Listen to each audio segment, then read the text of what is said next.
Viva Voz, com Vera Magalhães.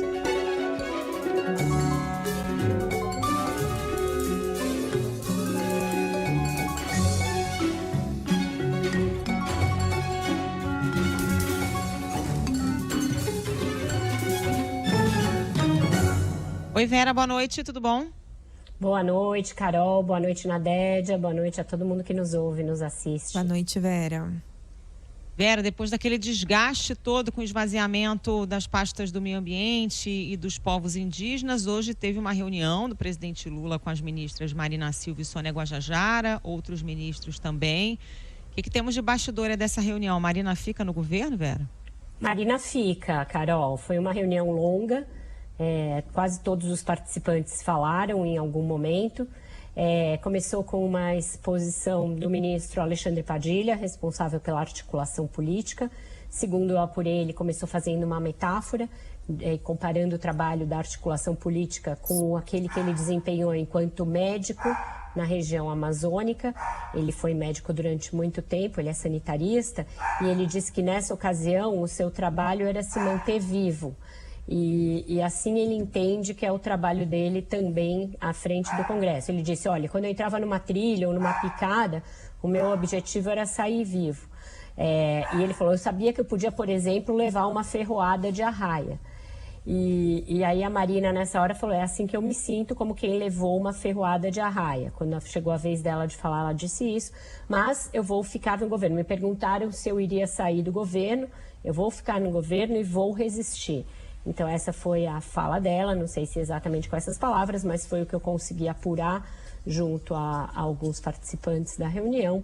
E a tônica da fala do Padilha foi de que podia ter sido pior.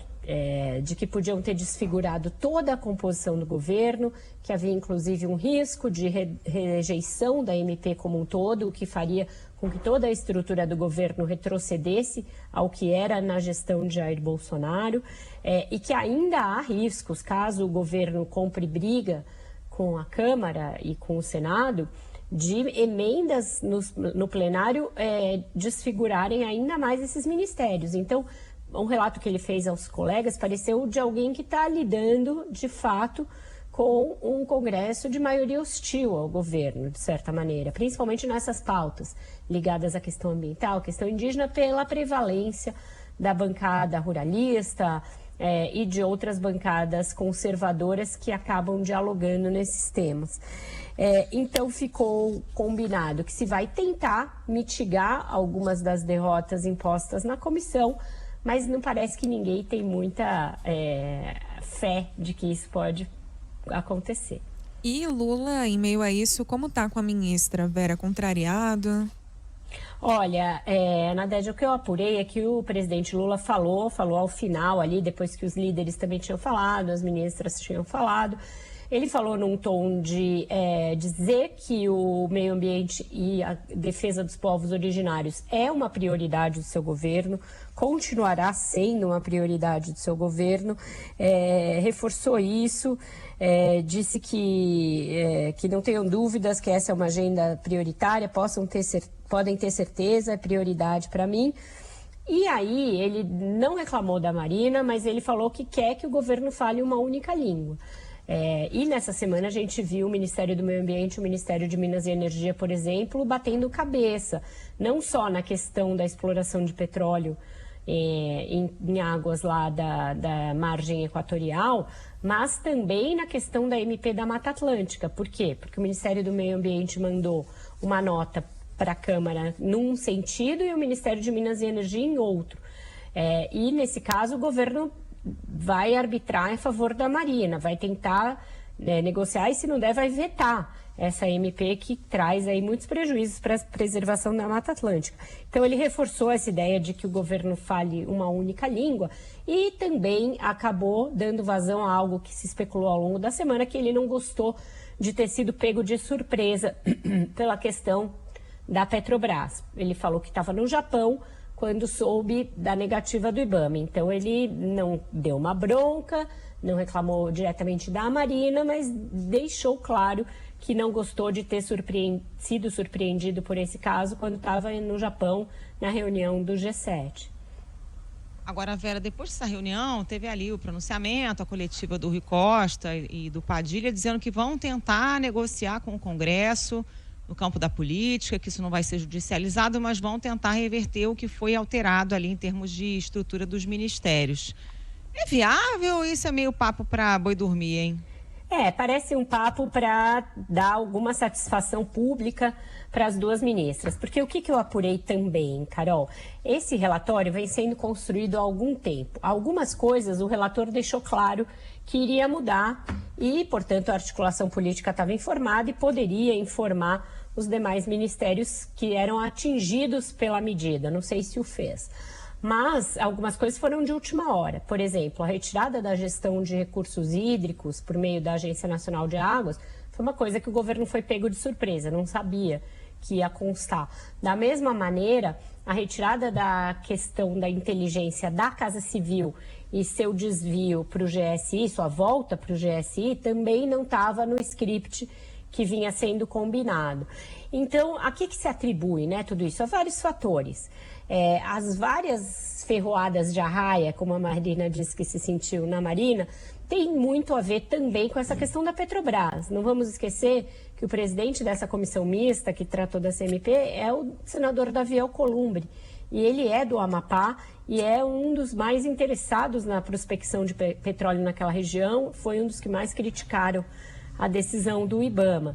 Da mesma maneira, essa questão do GSI, o relator parece ter atendido a uma pressão do deputado Elmar Nascimento, que vem a ser o líder do União Brasil e que é desafeto do ministro da Casa Civil, Rui Costa. Então, tirou da Casa Civil e devolveu para o GSI a questão da inteligência. Então, tem no Congresso hoje atuando, além dessas questões ideológicas de grandes bancadas, também essas pequenas vinganças com esse e com aquele. Então, o governo está pisando nesses ovos, sem ter maioria e correndo o risco da MP caducar. Caduca no começo da semana. Se caducar, é que nem a Cinderela, que à meia-noite virava abóbora, a carruagem, e os cocheiros viravam os ratinhos, e ela virava gata borralheira. Pim, à meia-noite do dia 30 para o dia 1º, volta a estrutura de governo do Bolsonaro. Somem 17 ministérios, acaba muita coisa. Então, foi isso também que se tentou fazer, mostrar nessa reunião. O Padilha, o Rui Costa ficaram, e os líderes mostraram que o estrago pode ser bem maior, simplesmente desaparecer com a estrutura total de 17 ministérios, e aí se inserir um caos administrativo e uma derrota política vergonhosa, uma humilhação política. Então, foi para apaziguar as ministras nesse sentido, mostrar que o governo não é que tenha conspirado contra elas pelas costas, mas que não teve força para brecar essas questões, e são questões que não acabam nessa MP, né? Vera, num outro assunto importante para o governo dessa semana, que foi o incentivo aos carros populares, o carro de entrada, o ministro da Fazenda, Fernando Haddad, estava ainda há pouco na Globo News e disse que o incentivo vai ser uma medida pontual. E aí eu não sei se é a divulgação de uma informação nova ou se é o jeito dele de dizer que não gostou. Ele não deve ter gostado mesmo, né, Dédia? Porque essa medida vai na contramão absoluta daquilo que ele está pregando, que é o fim de todo tipo de incentivo que não gerou muita consequência para o governo e que acaba revertendo em queda de arrecadação. Então, é uma política que o Lula faz questão, que o Lula insere no que ele imagina ser um plano de reindustrialização do Brasil, mas que parece mais uma coisa antiga, descolada da economia do século XXI e da necessidade de se fazer transição energética e de se promover transporte público em detrimento do transporte individual, mas que é caro ao Lula.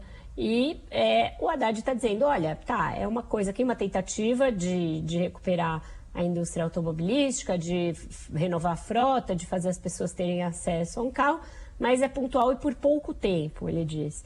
Então, com isso, ele está querendo dizer que não existe uma contradição absoluta entre esse programa e a sua ideia de que o governo deixe de fazer incentivos pontuais e passe a promover uma política tributária mais equânime, mais clara e que permita um incremento de arrecadação da qual ele precisa desse incremento.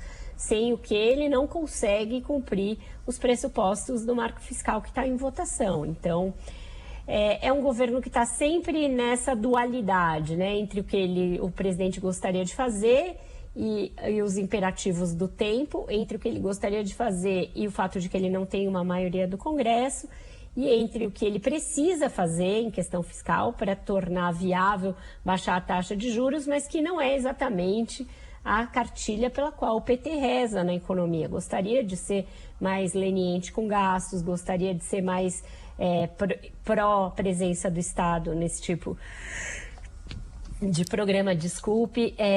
Então é isso, é uma dualidade que a gente vai assistir muito em muitos casos, que por vezes vai contrapor setores do governo, por vezes vai parecer contradição com o discurso, mas que vai ser algo inerente a esse mandato. Saúde, Vera, temos... Desculpa, Carol, vai lá. Não, eu ia pontuar que essa bateção de cabeça ficou bem evidente no anúncio, né, dessas medidas, porque o governo queria fazer uma coisa com pompa e circunstância na Fiesp, aí parece que o Haddad brecou porque tinha problemas ali técnicos na proposta ali do Alckmin. Acabou que foi o Alckmin conversar com a imprensa com um papelzinho ali na mão, dar alguns números, mas ainda sem o impacto. Ficou uma coisa assim, meio barro, meio tijolo, né? Anunciou, mas não fez um evento. Ficou um negócio meio esquisito, né? Porque é um programa passadista, né, Carol? A verdade é essa, é um programa com uma cara de déjà vu tremenda. Se a gente lembrar que lá atrás o Itamar já fez a volta do Fusquinha, é meio isso, é o Fusquinha do Lula.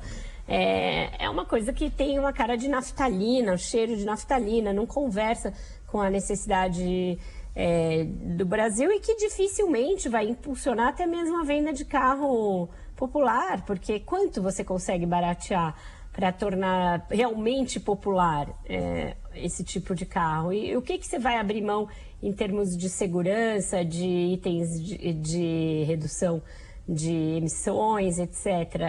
É uma conta que não fecha, pelo menos não fecha de um modo racional e que mostre que esse governo está disposto realmente a fazer uma política econômica mais moderna. Então, as restrições do ministro ficaram evidentes. E isso vai acontecer daqui para frente, eu repito, em muitos e muitos casos. A gente tem aí na semana que vem a votação da questão do marco temporal dos povos indígenas, voltando àquela pauta do nosso início do coisa. É bem provável que, dado o placar da urgência, que o governo vai sofrer uma derrota cachapante. Aí, o que o governo vai ter de contar? Vai ter de contar que o Senado ponha numa gaveta esse negócio e não ponha para votar, que é o que deverá acontecer. Tem mais possibilidade de negociar isso com o Rodrigo Pacheco do que com o Arthur Lira. O Pacheco tem segurado muita coisa lá que não é de interesse do governo. E aí vai ficar na gaveta lá. Mas aí, o Supremo pode votar? Ou o Supremo vai dizer, não, agora o Congresso está analisando isso. O mais provável é isso, que role um deixa que eu deixo e que ninguém faça nada. E aí esse é o melhor dos mundos para o governo. Vocês percebem a linha muito tênue em que se dá essa governabilidade? Não acontecer nada é o que o governo pode comemorar de melhor em casos como esses. Então não é simples e não tem nada no horizonte que mostre que vai mudar num curto intervalo de tempo. Beleza. Vamos com a música? Vamos com a música. Você vê que uma música é boa quando ela tem 1 ano e pouco de lançada e ela já rende um cover com nomões aí, né? Então, o Caetano, no último disco dele do ano passado, Meu Coco, lançou essa música que é incrível, que chama Sem Samba Não Dá. E hoje saiu um dueto do Criolo e o Jardim Macalé com um cover dessa música. Então, é com ela que a gente encerra para sextar gostoso. Olho pro cristalino corcovado e em silêncio gritei bababá. Tudo esquisito, tudo muito errado, mas a gente chega lá. Tem muito atrito, treta, tem muamba, mas tem sertanejo, trap e pagodão. Ana Vitória, doce beijo, donça, maravilha, Mendonça, afinação. Vai chegando que a gente vai chegar. Vê se rola, se tudo vai rolar. Nossa, boa demais essa versão. Vera, obrigada, hein? Bom fim de semana pra você. Até segunda. Tchau, meninas. Bom jornal pra vocês. Beijo.